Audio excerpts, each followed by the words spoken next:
প্রার্থিতা বাতিলের বিরুদ্ধে আজ থেকে শুরু হয়েছে আপিল কার্যক্রম।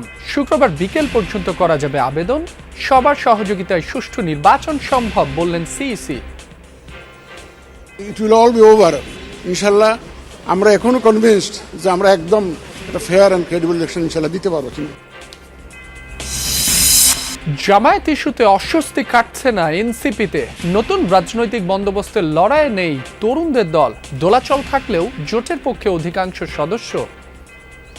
কিছু সদস্যদের পদত্যাগের কারণে একটা সাময়িক অস্বস্তি তৈরি হয়েছে, অস্বীকার করা যাবে না, কিন্তু সেটা আমরা সেটেল করার চেষ্টা করছি। জুলাই অভ্যুত্থানে নিহত আরো ৮ জনের পরিচয় ডিএনএ প্রোফাইলিং এর মাধ্যমে শনাক্ত। রায়ের বাজার কবরস্থানে অজ্ঞাত হিসেবে দাফন করা হয় ১১৪ মরদেহ। নাইজেরিয়ার নাইজারে একটি বাজারে বন্দুকধারীদের হামলা, লুটপাট, অন্তত ৩০ জন নিহত। অপহরণ করা হয় বেশ কয়েকজনকে। যমুনা নিউজে আমন্ত্রণ। আপনাদের সঙ্গে আছি মাসুম রাব্বি। এতক্ষণ শিরোনাম দেখছিলেন। ত্রয়োদশ জাতীয় সংসদ নির্বাচনে প্রার্থিতা বাতিলের বিরুদ্ধে আজ থেকে শুরু হচ্ছে আপিল কার্যক্রম। গতকাল যাচাই বাছাইয়ের শেষ দিন পর্যন্ত সারা দেশে ৭২৩ জনের মনোনয়নপত্র বাতিল হয়েছে। সকালে আপিল কার্যক্রম পরিদর্শনে নির্বাচন কমিশনে আসেন প্রধান নির্বাচন কমিশনার এএমএম নাসির উদ্দিন। এ সময় তিনি বলেন, পরিবেশ ভালো আছে, সবার সহযোগিতায় এবার অবাধ ও সুষ্ঠু নির্বাচন করতে পারবে ইসি। এর আগে রোববার বিকেল ৫টায় শেষ হয় ত্রয়োদশ জাতীয় সংসদ নির্বাচনের মনোনয়নপত্র বাছাই। বাছাইয়ের ফলাফলে মোট ১৮৪২টি মনোনয়নপত্র বৈধ হয়েছে। আপিলের জন্য আগারগাঁওয়ের নির্বাচন ভবনে অঞ্চল ভিত্তিক 10টি বুথ স্থাপন করা হয়েছে। ৯ জানুয়ারি বিকেল ৫টা পর্যন্ত প্রার্থী, ব্যাংক বা আর্থিক প্রতিষ্ঠান, সরকারি সেবাদানকারী প্রতিষ্ঠান বা প্রার্থী লিখিতভাবে ক্ষমতাপ্রাপ্ত কেউ ইসিতে আপিল করতে পারবেন। মনোনয়নপত্র গ্রহণ বা বাতিল আদেশের বিরুদ্ধে দাখিলকৃত আপিল নির্বাচন কমিশন আগামী ১০ জানুয়ারি থেকে ১৮ জানুয়ারির মধ্যে নিষ্পত্তি করবে।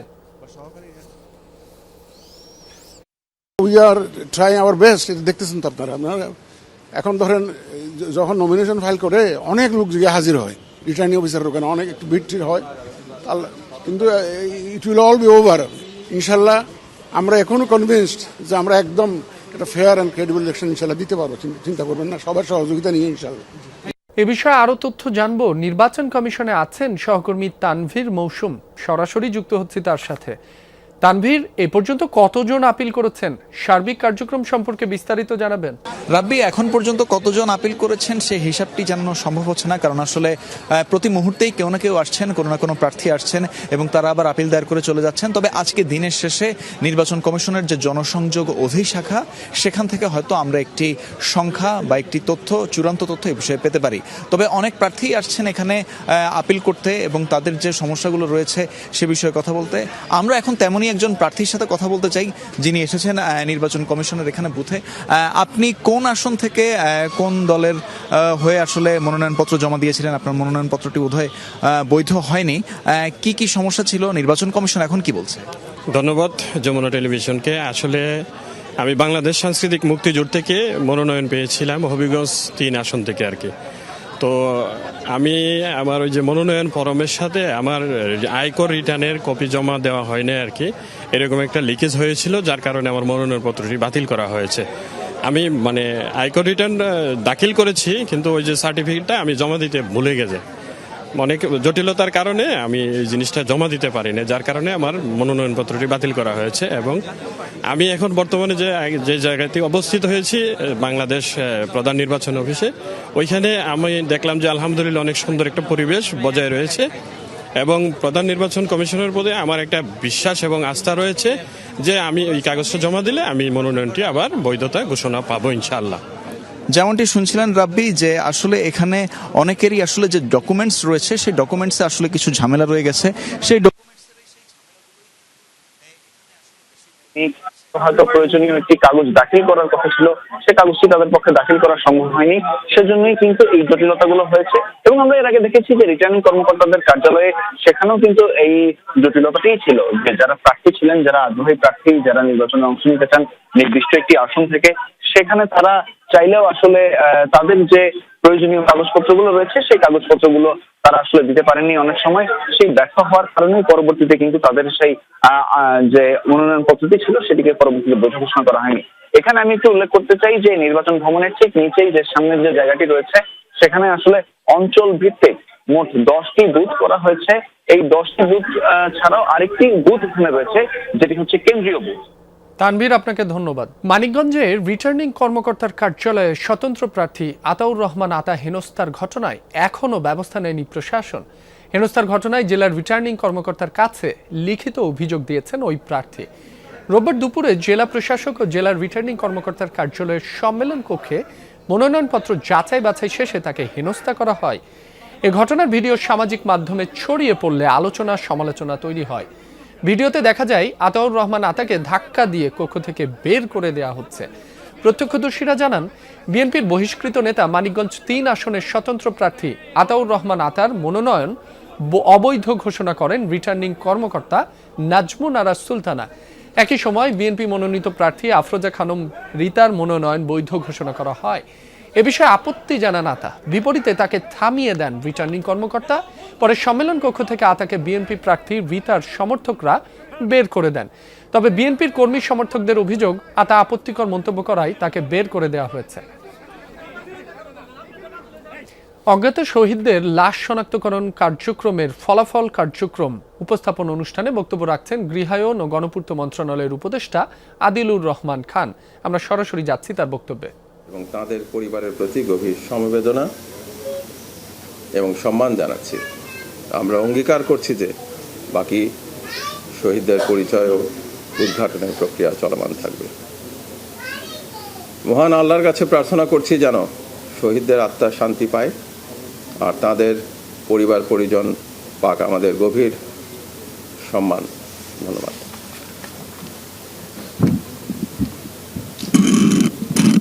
ধন্যবাদ মাননীয় উপদেষ্টা জনাব আদিলুর রহমান খান স্যারকে।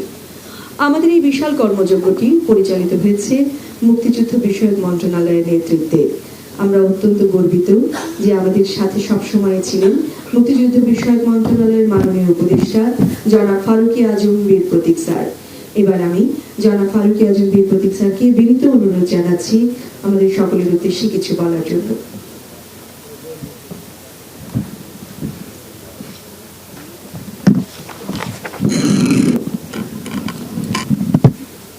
উপস্থিত শ্রদ্ধেয় শহীদ পরিবারের সদস্যবৃন্দ, আজকের এই অনুষ্ঠানে আগত সুধীজন এবং বিভিন্ন সংস্থার প্রতিনিধিবৃন্দ যারা এখানে এই বিরাট কর্মযজ্ঞে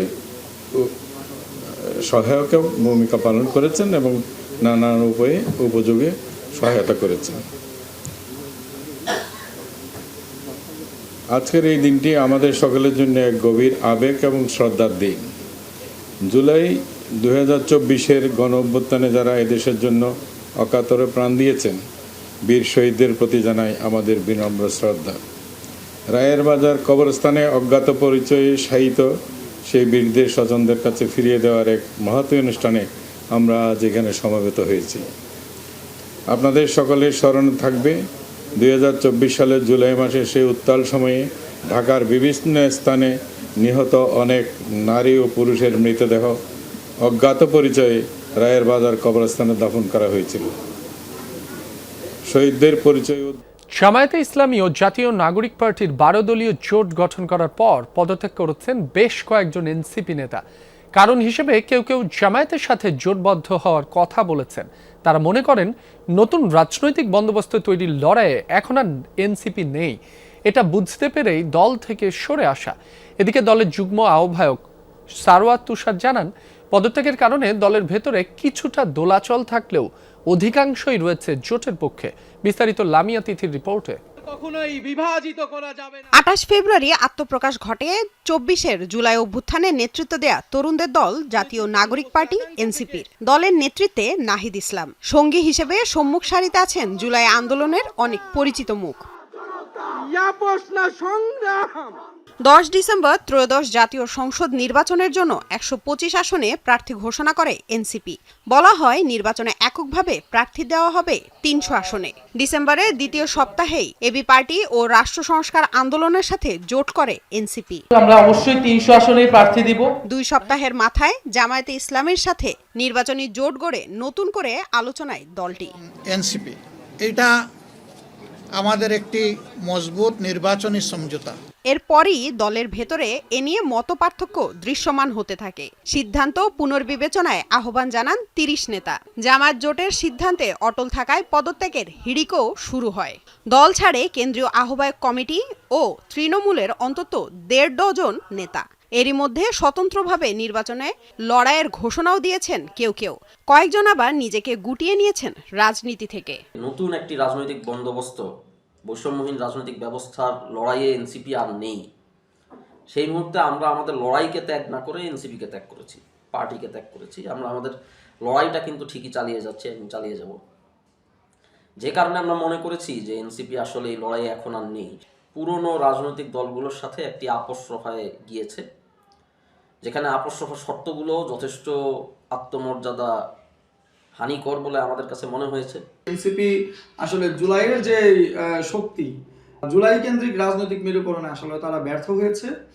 যে এই ব্যর্থতা হওয়ার কারণে তারা দুর্বল হয়েছে এবং সেই পুরনো রাজনৈতিক যে স্টাবলিশমেন্ট, এখানে তাদেরকে নানান পর্যায়ে নানানভাবে আসলে আপোষের আশ্রয় নিতে হচ্ছে, যা নাকি আসলে জুলাইয়ের যেই আকাঙ্ক্ষা, সেই আকাঙ্ক্ষার সাথে সাংঘর্ষিক।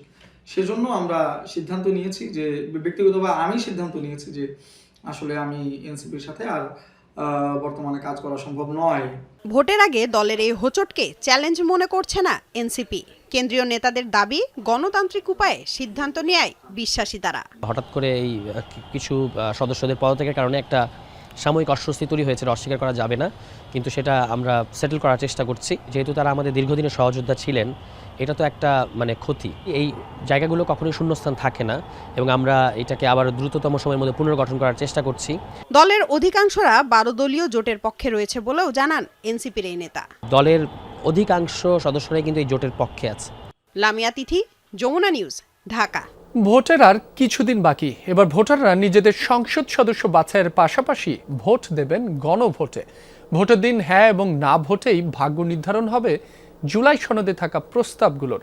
এই গণভোট সম্পর্কে গ্রাম থেকে শহরের খেটে খাওয়া মানুষ, প্রবাসী ও তরুণরা কতটুকু জানেন, আর ভোটের আগে গণভোটের বিষয়ে কি করছে নির্বাচন কমিশন, তাই জানবো সাগর ফরাজির প্রতিবেদনে। শহর থেকে 23 কিলোমিটার দূরে, যেখানে বিদ্যুৎ দিনে কয়েক ঘন্টা আসে আশীর্বাদ হয়ে, সড়ক পথ নাজুক হওয়ায় মৌলিক অনেক অধিকারই সরাসরি পৌঁছায় না জামালপুরের প্রান্তিক এই গ্রামগুলোতে।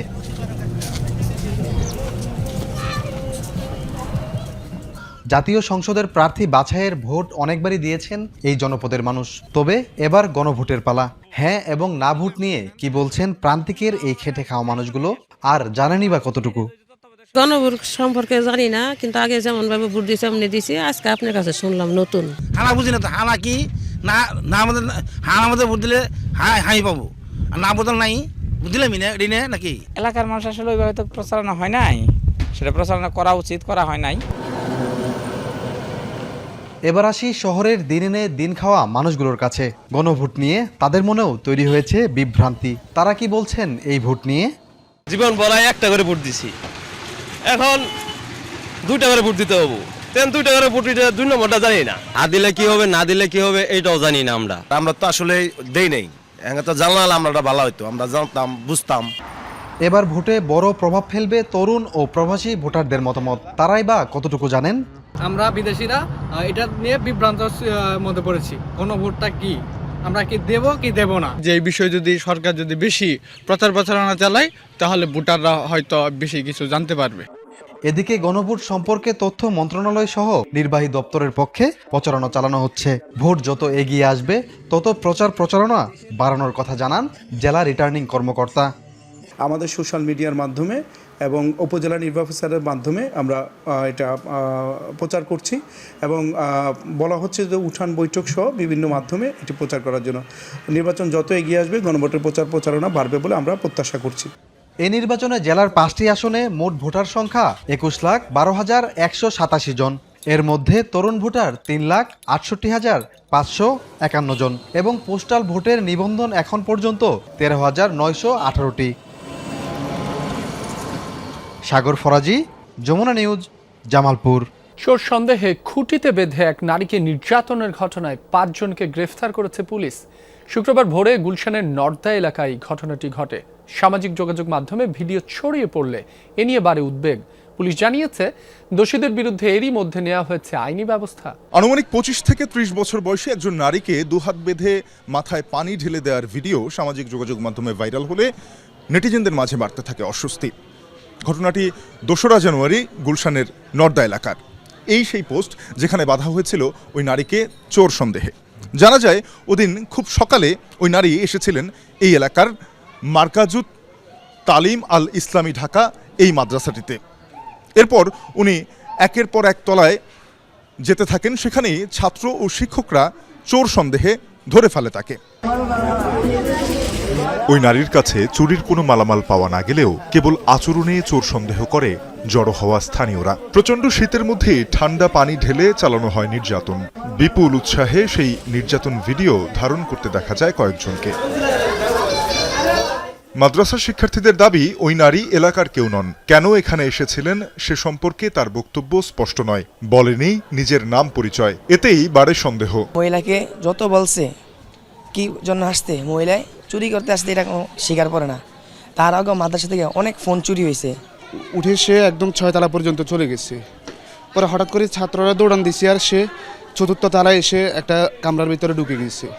পরে যখন সবাই দেখেছে এটা মহিলা, এখন তাকে তো কিছু করা যেতে পারছে না, যার কারণে সবাই নিচ্ছেন তাকে নামিয়ে এসে সবাই তাকে বেঁধে একটু পানি মেরে দিচ্ছে।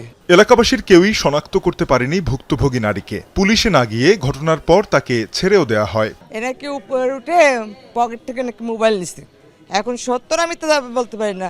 তারপরে তারা এখানে বাঁধে রাখছে, বাঁধার পরে মারিটাই নেই, এমনি পানি ঢালছে। প্রতিটা রুমে রুমে ঘুরেছে। ঘোরার পরে তখন এরা সন্দেহমূলক চোর চোর করে ধরেছে। মহিলারা তো কেউ চিনে না, না মহিলারা তো কেউ চিনে না, এটা তো চোর। ভিডিও করে ছাড়িয়ে দিছে কে বা কারা, এটা আবার ভাইরাল হয়ে গেছে। সিসিটিভির ফুটেজ বিশ্লেষণ করে নির্যাতনে জড়িতদের চিহ্নিত করেছে পুলিশ। এর মধ্যে ওই নারীকে খুঁটিতে বাঁধেন নাইম ও শরীফ। মাথায় পানি ঢেলে বাঁধন খুলে দেন আতিক। সহযোগী ছিলেন লোকমান ও ইকরাম। আটক সবাই মাদ্রাসার সাথে সম্পৃক্ত। 3 জন অপ্রাপ্তবয়স্ক ছাত্র, শিক্ষক 2 জন। পুলিশ বলছে নির্যাতনের সময় তাদের কার্যক্রম আইনের স্পষ্ট লঙ্ঘন। তারা যে কাজটা করেছেন, আইন হাতে তুলে নিয়েছেন, এটা পুরোপুরিভাবে অন্যায়। তারা অবশ্যই আমাদেরকে জানাতে পারতেন, 999-এ কল দিতে পারতেন। কোনো অবস্থায় কোনো একটা অপরাধ যদি প্রমাণিত না হয়, নিজের হাতে আইন তুলে নেওয়ার কোনো সুযোগই নাই। এবং ঘটনার সাথে যারা জড়িত ছিল এই মর্মে কয়েকজনকে আমরা নিয়ে আসি। বিস্তারিত জিজ্ঞাসাবাদ শেষে এবং ফুটেজের সাথে ম্যাচ করার পর 5 জনকে আমরা আইডেন্টিফাই করতে পারি। তাদের বিরুদ্ধে আইনগত যে ব্যবস্থা, এটা প্রক্রিয়াধীন আছে। এই ঘটনায় দ্রুত বিচার সম্পন্ন হবে ম্যাজিস্ট্রেট আদালতে। ঘটনার পর থেকে নিরুদ্দেশ ভুক্তভোগী নারীকে খুঁজছে পুলিশ। তানজিম শাফিন, যমুনা নিউজ, ঢাকা। জুলাই আন্দোলনে নিহত আরও 8 জনের পরিচয় ডিএনএ প্রোফাইলিং এর মাধ্যমে শনাক্ত করেছে সিআইডি। সকালে রাজধানীর রায়ের বাজার কবরস্থানে দাফন করা অজ্ঞাত ব্যক্তিদের লাশ শনাক্তকরণ কার্যক্রমের ফলাফল উপস্থাপন অনুষ্ঠানে এ তথ্য জানান সিআইডি প্রধান মোহাম্মদ সিবগাতুল্লাহ। গত বছরের 7 ডিসেম্বর মরদেহ উত্তোলনের কার্যক্রম শুরু করে সিআইডি। 27 ডিসেম্বর পর্যন্ত 114 জনের মরদেহ উত্তোলন করা হয়। আবেদনকারীর 9টি পরিবারের মধ্যে 8 জনের ডিএনএ প্রোফাইলিং এর মাধ্যমে নিশ্চিত করে সিআইডি। এতে সেই 8 পরিবারের কান্নায় ভারী হয়ে উঠেছে রায়ের বাজার কবরস্থানের পরিবেশ। অপর একজনের মৃতদেহের পরিচয় শনাক্তকরণ কার্যক্রমও দ্রুত গতিতে এগিয়ে চলছে বলে জানান সিআইডি প্রধান। আমার রাশনে গেল, আমি কারণে আজ জানতে পারছি যে আমার ভাইয়ের কবর কোনটা, আমার ভাইয়ের শেষ আশ্রয়স্থলের জায়গাটা আমরা আজ জানতে পারছি। এজন্য আমি ইন্টারিম সরকারকে ধন্যবাদ দেব। 9টি আবেদন পেয়েছিলাম এ পর্যন্ত, তারা তাদের স্যাম্পল আমাদেরকে দিয়েছিল। আল্লাহর হাজার শুকুর যে আমরা 8 জনকেই পরিচিতিটি শনাক্ত করতে পেরেছি। আজকে তাদের কাছে আমরা তাদের সন্তানদের, তাদের অফস্প্রিংদের এই কবরটিকে বুঝিয়ে দেব। সুন্দরবনের করমজল এলাকায় দুর্ঘটনা কবলিত পর্যটকবাহী জাহাজ থেকে দেশি বিদেশি ৪৪ পর্যটককে উদ্ধার করেছে কোস্টগার্ড। রবিবার বিকেলে এ তথ্য জানান কোস্টগার্ডের মিডিয়া কর্মকর্তা লেফটেন্যান্ট কমান্ডার সিয়ামুল হক। গত বৃহস্পতিবার পাইরেটস সুন্দরবন নামের একটি পর্যটকবাহী জাহাজ খুলনা হতে ৪৪ পর্যটক নিয়ে সুন্দরবনে যাত্রা করে। শনিবার রাত 10:30টায় একটি বাল্কহেডের ধাক্কায় পর্যটকবাহী জাহাজটিতে পানি ঢুকতে থাকে। কোস্টগার্ডের দুটি উদ্ধারকারী দল চীনের 2 নাগরিক সহ 24 নারী ও শিশুকে উদ্ধার করে। এছাড়া নৌ পুলিশ উদ্ধার করে 20 পর্যটককে। কুড়িগ্রামে বাড়ছে জলাতঙ্ক। ঔষধ সরবরাহে হিমশিম খাচ্ছে হাসপাতালগুলো। সরবরাহ না থাকায় বাইরে থেকে বেশি দামে কিনতে হচ্ছে আরআইজি ভ্যাকসিন। কুকুর বিড়ালকে নিয়মিত ভ্যাকসিনের আওতায় আনার কথা থাকলেও গরজ নেই সংশ্লিষ্ট কর্তৃপক্ষের। ফলে বাড়ছে রোগ বহনকারী প্রাণীর সংখ্যা। কুড়িগ্রামে বেড়ে চলছে জলাতঙ্কের রোগী। পথে বের হলেই কুকুর বিড়ালের আক্রমণের শিকার হচ্ছে শিশু ও বৃদ্ধরা, অথচ নেই পর্যাপ্ত ভ্যাকসিন। ফলে সংকটে স্থানীয়রা। কুকুর বিড়ালকে ভ্যাকসিন দেওয়ার কথা থাকলেও নেই পর্যাপ্ত তদারকি। স্কুলে আসা যাওয়ার পথে কিংবা ঘর থেকে বের হলেই আক্রমণের শিকার হচ্ছেন শিক্ষার্থী এবং স্থানীয়রা। কুকুরটা কখন থেকে কোন দিক থেকে দৌড়িয়ে আসিয়ে কামড়ে একে মেসকি ছায়া ছিঁড়ি নিছে। স্কুল থেকে আসছি, স্কুল নিয়ে পিছন থেকে কুকুরটা আসি কামড় দিছে। একটা মা বিড়াল, আমি তার বাচ্চা ছিল আর আমি দাঁড়াইছিলাম বাসার পাশে, আমাকে হাঁচড় দিছে, রক্ত বের হয়েছে। 17 তারিখে দিছি একটা, 20 তারিখে দিতে গেছি, ফির 20 তারিখে কামড় দিছে কুকুর। মানে দোকানে গেছে বিস্কিট বলে, বিস্কিট নিয়ে বাসা আসতে তাতে ফির পিছন দিয়ে কামড় দিছে। গড়ে প্রতিদিন 120 জন রোগীকে ভ্যাকসিন দেওয়া হচ্ছে জেনারেল হাসপাতালে। 2024 সালের শেষ দিকে ভ্যাকসিন নিয়েছেন 1140 জন। 2025 সালে সেই সংখ্যা কয়েক গুণ বেড়ে দাঁড়িয়েছে 5072 জনে। ফলে ভ্যাকসিন সংকটে হাসপাতাল, পর্যাপ্ত আরআইজি ভ্যাকসিন সংকটের ফলে 400 থেকে 1000 টাকায় বাইরে থেকে ভ্যাকসিন কিনতে হচ্ছে ভুক্তভোগীদের। 3 ডোজে অন্তত 1200 টাকা খরচ যায়, কিন্তু উপজেলা পর্যায়ে যদি এই ভ্যাকসিনগুলি দিত তাহলে আমাদের উপকার হইতো। এখানে আসি এই ভ্যাকসিন নাই, আমাকে টাকা পকেটের টাকা দিয়ে কেনা খায়, কিনি আবার ভ্যাকসিন নেওয়া খায়। 480 টাকা, চিনি 40 টাকা, এগুলো 520 টাকা দিয়ে ভ্যাকসিন কিনে এনে আমাদেরকে দেওয়ার লাগে। হাসপাতাল সংশ্লিষ্টরা বলছেন ঊর্ধ্বতন কর্তৃপক্ষকে জানালেও আসেনি পর্যাপ্ত ভ্যাকসিন। ফলে তারা 3টির মধ্যে একটি ভ্যাকসিন সরবরাহ করতে পারছেন। সম্প্রতি ঢাকা বিমানবন্দরে কাঁচামাল পড়ে যাওয়ায় সংকট দেখা দিয়েছে, এমনটি দাবি তাদের। সব উপজেলার রোগীগুলো আমাদের এখানে আসে, সো আমাদের এখানে অনেক পরিমাণে চাপ বেড়ে যায়। ইনজেকশন আরআইজি সাপ্লাই না থাকার কারণে দেয়া হচ্ছে না। ঢাকায় আমরা যোগাযোগ করেছি, আমাদের যে কাঁচামালটি ছিল সেটি কিছুদিন আগে যে অগ্নিকাণ্ড হলো সেখানে পুড়ে গিয়েছে। কুকুর বিড়াল কামড় বা আঁচড় দিলে দ্রুত ক্ষতস্থান কাপড় ধোয়ার বল সাবান দিয়ে ধুয়ে ফেলার পরামর্শ চিকিৎসকদের। ভ্যাকসিনের আগে কুকুর বা বিড়াল কামড়ালে যেটা করতে হবে যে বল সাবান দিয়ে প্রথমেই ক্ষতস্থানটা ভালো করে পরিষ্কার করে নিতে হবে, তাহলেই বেশিরভাগ জীবাণু সেখানে ধ্বংস হয়ে যাবে। স্বাস্থ্য অধিদপ্তরের তথ্য বলছে বছরে গড়ে প্রায় 2000 মানুষ জলাতঙ্কে মারা যায়। এদের মধ্যে প্রায় 40% শিশু। শেরিফ ফারুকি, যমুনা নিউজ। নাইজেরিয়ার নাইজার রাজ্যের একটি বাজারে সশস্ত্র হামলায় অন্তত 30 জন নিহত হয়েছে। অপহরণের শিকার হয়েছে আরও বেশ কয়েকজন। রোববার বিষয়টি নিশ্চিত করেছে পুলিশ।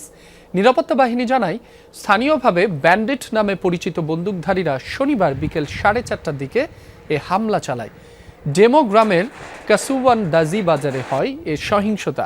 বাজারের দোকানপাটে আগুন দেয়া ছাড়াও লুট করে খাদ্য সামগ্রী। প্রত্যক্ষদর্শীরা জানান, মোটরসাইকেলে চেপে নির্বিচারে গুলি চালায় হামলাকারীরা। তাদের মতে এই সহিংসতা শুক্রবার থেকে পার্শ্ববর্তী আকবররা ও বর্গু গ্রামে শুরু হওয়া একের পর এক অভিযানেরই অংশ। এ ব্যাপারে তাৎক্ষণিকভাবে কোনো মন্তব্য করেনি নাইজেরিয়ার সেনাবাহিনী। এবার এক আরব বেদুইনকে গুলি করে হত্যা করল ইসরায়েলি সেনারা। রোববার দক্ষিণ ইসরায়েলের একটি গ্রামে অভিযান চালানোর সময় এই ঘটনা হয়। নিহত ব্যক্তির নাম মোহাম্মদ হোসেন।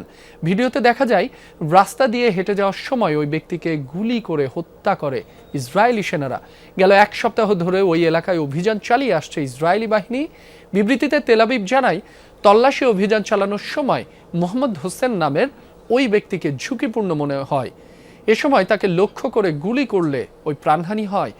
ওই ঘটনার পর বেদুইন সম্প্রদায়ের সাথে ইসরায়েলিদের উত্তেজনা দেখা দিয়েছে। ইয়েমেনের সশস্ত্র গোষ্ঠী এসটিসির বিরুদ্ধে চলমান লড়াইয়ে বড় সফলতা পেয়েছে দেশটির সরকারি বাহিনী। দুটি অঞ্চল থেকে আরব আমিরাত সমর্থিত এসটিসি যোদ্ধাদের হঠিয়ে দিয়েছে সৌদি মদতপুষ্ট ইয়েমেনি বাহিনী। রবিবার হাদ্রামাউত এবং আল মাহারা অঞ্চল দুটি নিয়ন্ত্রণ নেয় সরকারি বাহিনী।